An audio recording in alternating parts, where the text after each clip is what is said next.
Oh, John Kerry's Mideast peace talks have gone nowhere. Hey, y'all, Scott Horton here for the Council for the National Interest at councilforthenationalinterest.org. U.S. military and financial support for Israel's permanent occupations of the West Bank and Gaza Strip is immoral, and it threatens national security by helping generate terrorist attacks against our country. And face it, it's bad for Israel, too. Without our unlimited support, they would have much more incentive to reach a lasting peace with their neighbors. It's past time for us to make our government stop making matters worse. Help support CNI at councilforthenationalinterest.org. All right, you guys, welcome back to the show. I'm Scott Horton. It's my show, The Scott Horton Show. A little bit of technical difficulties, but no big deal. We got Dan Sanchez on the line. He runs the Mises Academy at Mises.org, and he's written this great article. It's at Medium.com. Don't See Evil. Google's boycott campaign against war photography and alternative media. It's the spotlight today on antiwar.com, and for good reason. It's about Google versus antiwar.com. Welcome back to the show, Dan. How are you? Great. Great to be with you, Scott. Good. Happy to talk to you again. Go ahead and break us down the facts of the case first for us, please. Well, first of all, the administrator and founder of antiwar.com, Eric Garris, got an email from Google and AdSense letting him know that all of their ads were disabled. Now, these ads are a crucial part of the revenue stream of any popular website that uses ads. And the reason that was given was Abu Ghraib photos. So it wasn't over some sort of gore for the sake of gore. These were photos that are common knowledge and that are huge news. They're incredibly important for the American public, for one thing, because they represent horrible state violence that has been inflicted on people with our tax money and in our name. And for another thing, that it is terrorism inducing. This kind of abuse enrages people, just like it did in Paris. One of the attackers in the recent Paris attack was actually radicalized by learning about Abu Ghraib abuses. And the people who defend these abuses actually completely acknowledge the fact that it induces terrorism because they cite that as an excuse for blocking the release of such photos.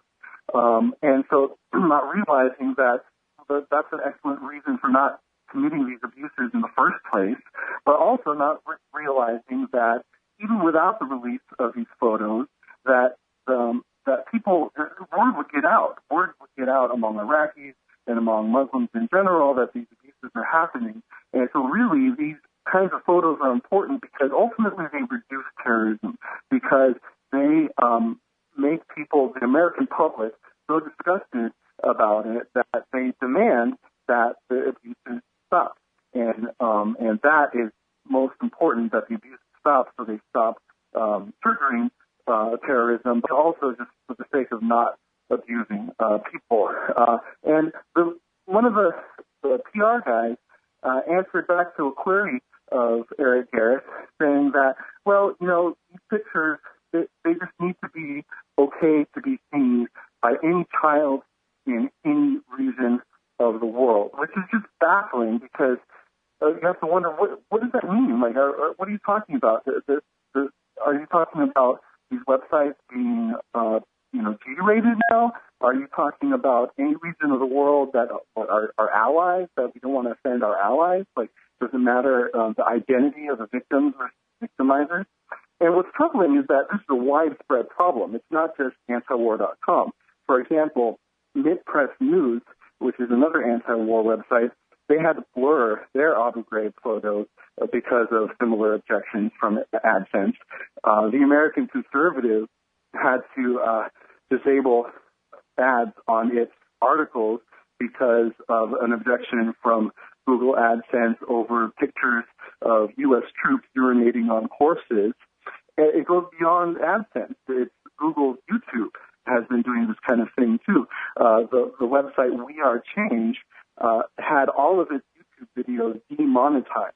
And the reason that it gave for the demonetization is that there were two ISIS videos. And these ISIS videos didn't even have any gore at all. The reason that they gave was that it is sensitive material. And again, you have to ask, who's sensitivities are you protecting here exactly? I mean, they're not, banning ISIS coverage on all sites, but it seems that We Are Change, they're a very anti-establishment, anti-government and regime site. So is it their messages that they're objecting to? So there's so many, and there are instances with the Corbett report, with Ben Swan's videos, all this kind of this is happening in a widespread basis. Mm-hmm. And this is really important because war photos have played a crucial role in turning the public against war. And the warmongers know this. They still complain about the Vietnam syndrome, which was especially with pictures like of the naked Vietnamese child running from a napalm attack. These kind of pictures played a big role in turning the American public against the Vietnam War in particular and against war in general, so that after the Vietnam War, what they call the Vietnam syndrome was this anti-war sentiment, with likening it to as if it was a psychological disorder. But by the time of the Gulf War, they were ready to control the imagery. And so really what you saw in the Gulf War imagery were sort of like an Atari video game, like blips on the screen of aerial bombardments of Baghdad, like it's a video game or something, and these quote-unquote precision strikes of these crosshair videos of missiles, like practically going down the chimney. They'd like to have us believe of exactly who they want to kill, and so because of that kind of sanitized coverage, the Gulf War was really popular, and President George H.W. Bush even exulted in his victory speech that we've kicked the Vietnam syndrome once and for all, and it's happened with the post 9/11 wars too.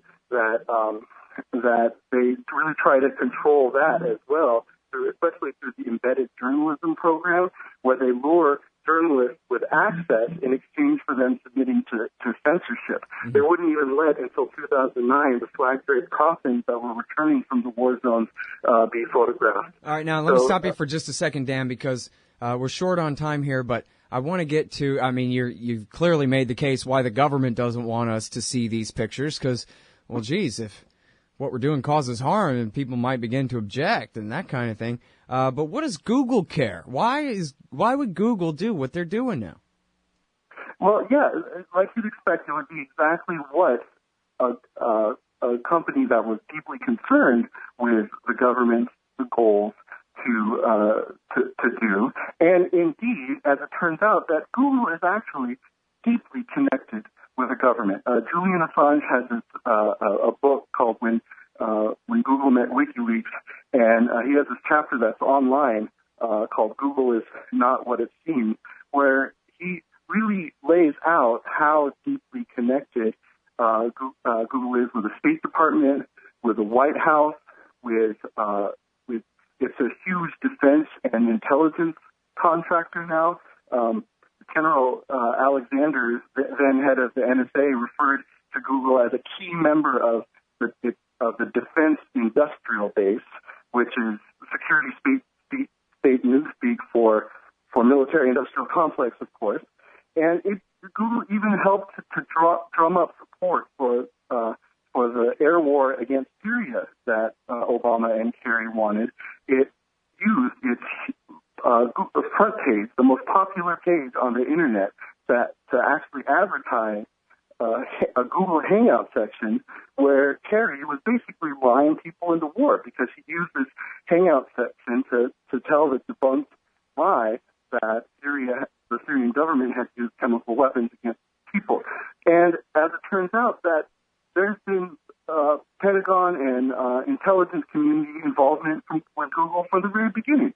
That Sergey Brin's research at Stanford was actually funded and overseen by a project that was meant to seed research that would be helpful for information warfare for the government, that was set up by the Pentagon and the intelligence community. And this was detailed by the investigative journalist Nafis Ahmed, and he totally proves it. It's not a conspiracy theory. It's in the documents. It's actually in Sergey Brin's footnote about who was backing this research.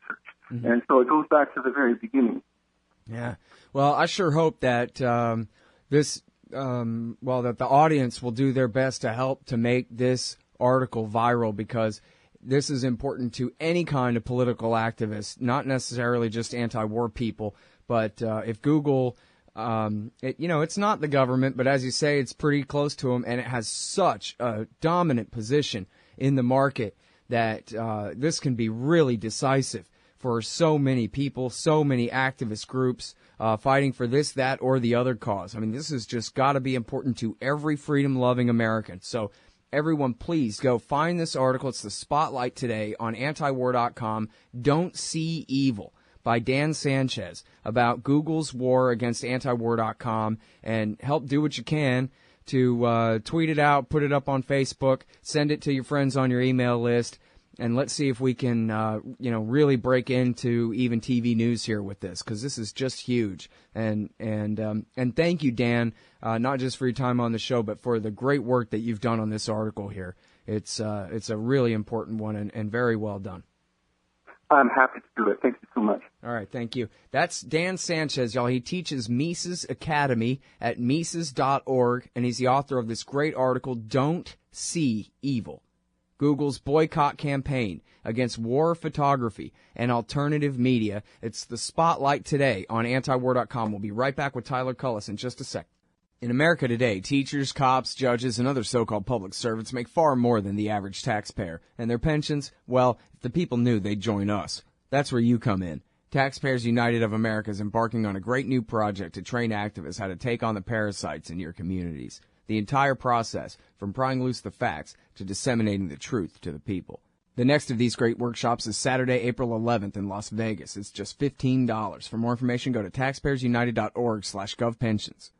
Hey, all Scott here. If you're like me, you need coffee. Lots of it. And you probably prefer it tastes good, too. Well, let me tell you about Darren's Coffee Company at darrenscoffee.com. Darren Marion is a natural entrepreneur who decided to leave his corporate job and strike out on his own, making great coffee. And Darren's Coffee is now delivering right to your door. Darren gets his beans direct from farmers around the world. All specialty, premium grade with no filler. Hey, the man just wants everyone to have a chance to taste this great coffee. darrenscoffee.com. Use promo code Scott and you get free shipping. darrenscoffee.com.